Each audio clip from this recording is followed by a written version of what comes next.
jawed faggots around here. This stuff will make you a goddamn sexual tyrannosaurus. Just like me. Welcome. Welcome. That was The Body, Jesse Ventura. Classic dialogue from even a classic film, Predator. This here is the Fivefold Understanding YouTube channel, where we normally, occasionally, read and review comics simultaneously together. Also, one of the most censored comic book channels on YouTube, and I can prove you that. Maybe we'll go do that in a minute. And on today's docket, yeah, people still use the word docket, pickpocket a prophet for his logic. Heroes in Crisis. And like I was saying, we normally read and review comics together. We'll do a number one, something to set people up. Lone Sailors, Lost in a Sea of Comics. We'll get you set up and started right here and send you on your way to your local LCS to get the rest of the story. Well, today it's going to be a little different. First thing I got to mention with this new crisis story from DC that everybody was looking forward to until we found out the ramifications of it is first, I got to mention the artwork. Clay Mann here. Are you kidding me? This is an absolute artistic magnum opus. You couldn't really ask for anything more. Wait till you guys see some of this art. It's just exquisite. Doomsday Clock, Gary Frank was dominating the newsstands, we'll call it, comic shelves. Maybe even Rice with Superman. And this guy's right there with both of them. This has got some unreal artwork in it. Like that right there. Terry Dodson, Eat Your Heart Out. One of the finer Wonder Woman artists, the Dodsons. I think it's Rachel and Terry. Terry does most of the pencils, but look at that. Too bad, as good as Justice League Dark is, even the art, they didn't get the memo on the fact that when you draw Wonder Woman, she's got knockers. Keep her more traditional. That's how she's supposed to look. I was going to show you a copy of the Justice League Dark art where they totally turn every girl into the book into a guy. But right here, that's how you draw Wonder Woman. Is that a wonder to behold or what? Even Superman looks just great there. Like I said, Clay Mann absolutely murdered this artistically. Magnum opus, you name it. But we got a couple of problems. Big problems. First of all, we were hoping for like a multiversal crisis, you know? Planets colliding. Different versions of our heroes and villains. Perhaps even the return of the JSA. Or something to do with the Great Disaster. Even narrated by the Phantom Stranger. Perhaps even the return of the Legion of Superheroes. Or even original classic Bronze Age Earth 2. Post-Crisis Earth 2. Or wait a minute. No, it wasn't really post-crisis. I always look at it as post-crisis. Nevertheless, you know what I mean. A modern version of classic Earth 2. I guess it is actually pre-crisis. But nevertheless, we got Heroes in Crisis. A more Earth-based, internal melodrama. Written by Tom SJW King. And if you're not familiar with this guy, here you go. Right. Wasn't a passive project. But yeah, I'm super proud of the idea. I feel it's sort of like what I did in Mr. Miracle, this idea of exploring sort of the pain behind these superheroes and using these superheroes as an analogy to talk about sort of the mass anxiety I feel like we're all feeling right now. Wherever you are in the political spectrum, we suddenly live in an anxiety time. It feels sort of like almost like those months after 9/11 when we kind of didn't know what the world was for a little while.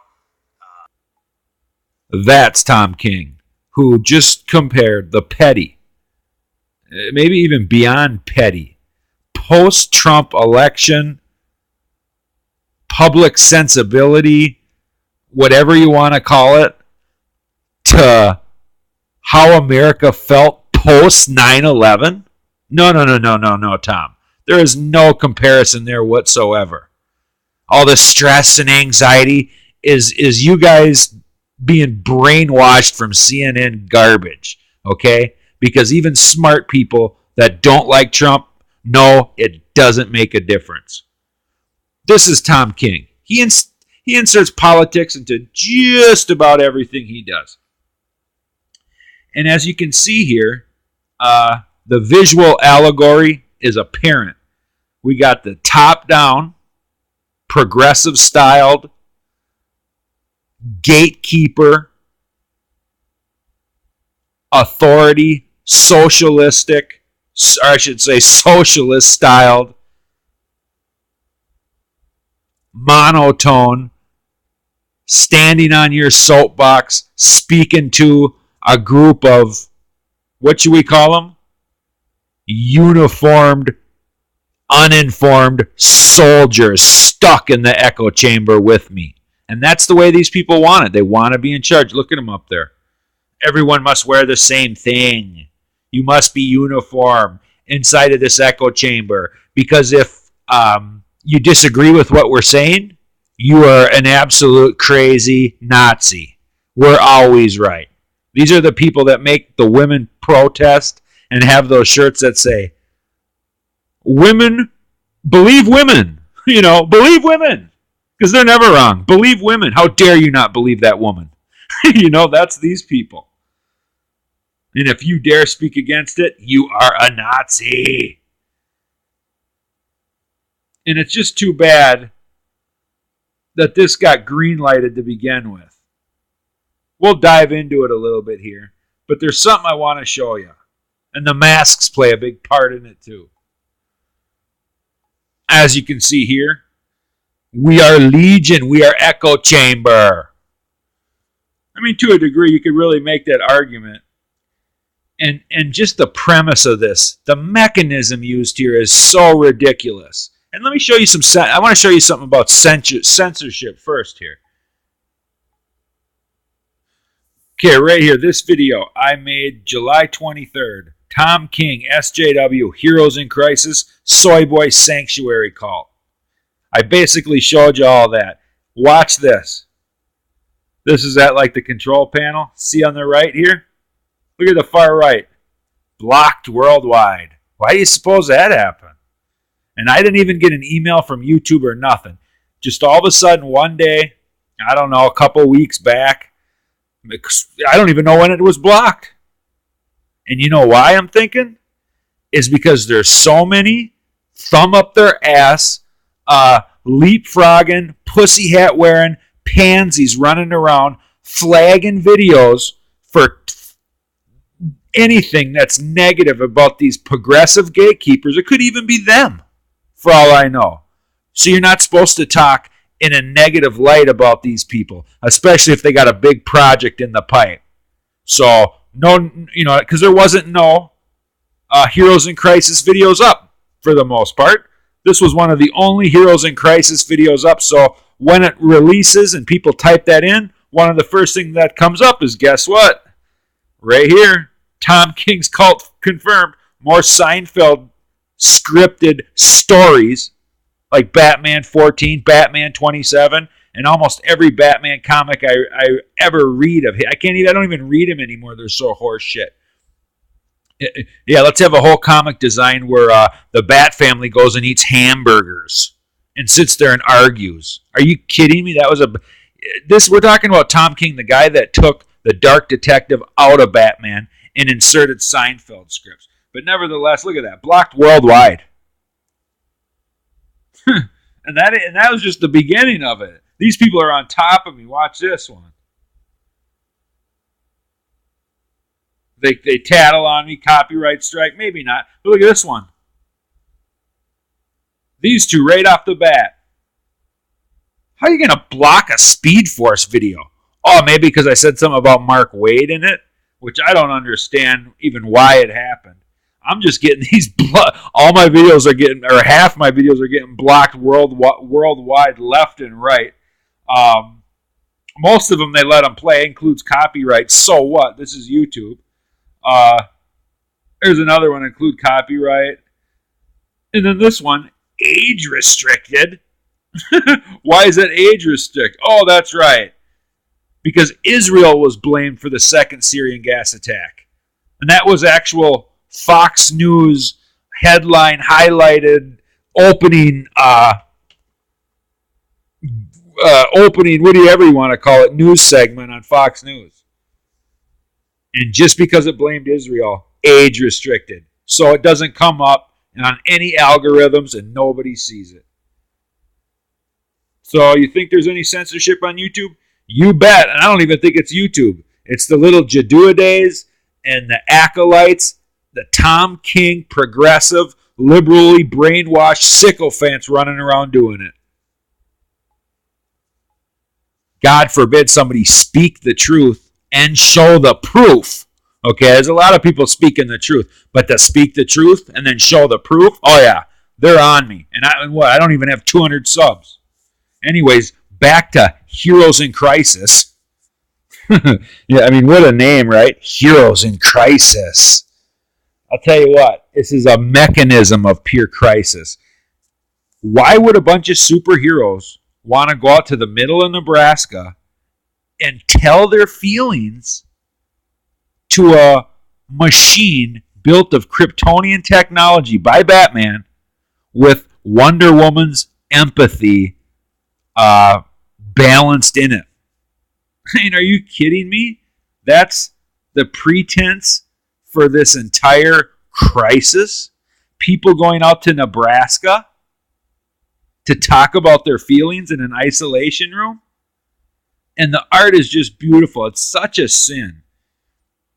It really is just, I mean, even Jim Lee's Suicide Squad can eat its heart out. This Harley Quinn is ridiculous. Even the Ravens. I mean, look at her. Is that awesome or what? And then she gets into a big fight with good old Booster. And it sort of has a strange ending to it that kind of leaves it open. But the whole mechanism here of why would superheroes be going out to the middle of nowhere to talk about their feelings in an isolation room? Because what we built was so great. And it's like, it's almost like the Kent family farm. It's in the middle of Nebraska somewhere. And sure enough, a bunch of bodies, a bunch of people die. So, what do they say? Spoiler alert. Turn it off right now if you don't want to see who dies. And over 12 people died, I want to say. 12, we'll say right around 12 people died. Big named ones, right here. Wally and Arsenal. Wally West and Roy Harper. You know, one of the hard-traveling hero companions. Made his name way back in Green Lantern Volume 2 for shooting heroin. And that's what's going to bring me to my next point. Tom King doesn't know what he's talking about. Not only did he kill a bunch of heroes, in the first issue, it just overkill aimlessly. It's just totally pointless. You could have killed one or two and made it, really impactful if you would have done it right. Instead, you're going to kill 12 and bring them all back? Those were just life model decoys. It just takes all the oomph away from it. It's no longer a crisis. It's a facade. Heroes in facade. Bear with me here. Arsenal. This is prior to his death. He sits down in this isolation room with this Kryptonian machine that Batman built with Wonder Woman's sensibilities, or whatever you want to call it. And if you know anything about Green Lantern Volume 2, I want to say it's like issue 85. I might be wrong. There's a couple of them. They're worth big, big money. He got caught doing heroin, and it was a time when there was a lot of social upheaval, and people were starting to branch out of conformity. Denny O'Neil was on the Green Lantern book, and they went after drugs, and they went after a lot of different aspects, and one of them was heroin. And, heroin's a big deal right now, the way it's coming into this country. And the way this guy sums up why Arsenal got on heroin is the biggest laughing stock joke from... this is just... The guy does not know what he's talking about. Okay, just read along with me here. When I started shooting up, it was for health benefits. When you got no powers except sticks with things on them, you tend to get hurt in this game. And I was hurting in every way, so doctors had me on some pills, then more pills. I kept getting hurt. I kept getting pills, blah, blah, blah, blah, blah. You get 6 doctors, 14 pharmacies. Why would you need 14 pharmacies for 6 doctors? If you have 6 doctors, you need maybe 6 pharmacies at the most. What are you talking about, 14 pharmacies? Plus a guy who's really not a doctor, so you need 7 pharmacies because you're getting some from some guy down on the corner. And one day you read somewhere that you're killing your kidneys. Okay, now just think about this for a second. He's killing his kidneys with all the acetaminophen in the pills. Depends on what kind of pills he's taking. Percocet, sure. Vicodin? Vicodin, sure. Percodan has aspirin in it. Oxycodone is usually pure, has a little fodder in it, but it doesn't have acetaminophen in it. And that's usually the one most people want, if not the Oxycontin or the Oxycodone IRs, I should say, otherwise known as Roxyset or Roxycodone. They're instant release tablets. They're real small. They don't have acetaminophen in them. Okay? So the doctors could have fixed that themselves. Second of all, no junkie in the history of junkies becomes a heroin addict because they read somewhere they shouldn't take their Vicodin and Percocet because those are the ones that have acetaminophen in them that kill the kidneys, or maybe even Vicoprofen, right?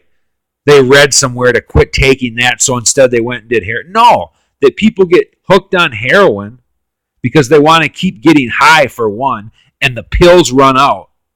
Okay? You listening, Tom? The pills run out, or the doctor cuts you off from the pills because he's either getting crap from it from his superiors, or the fact that he starts thinking he should maybe be a doctor and wean you off or cut you down. And people can't accept that. Thus, heroin comes into the picture because it's more readily available. Unlike these pills. No one has pills for sale. And if they do, they're way, way, way too much. Everybody's high bucking for them. So what you've done here with this character, by not only killing him, you retconned a part of his history and added a bunch of bullshit in between before you did it. It's absolutely unacceptable.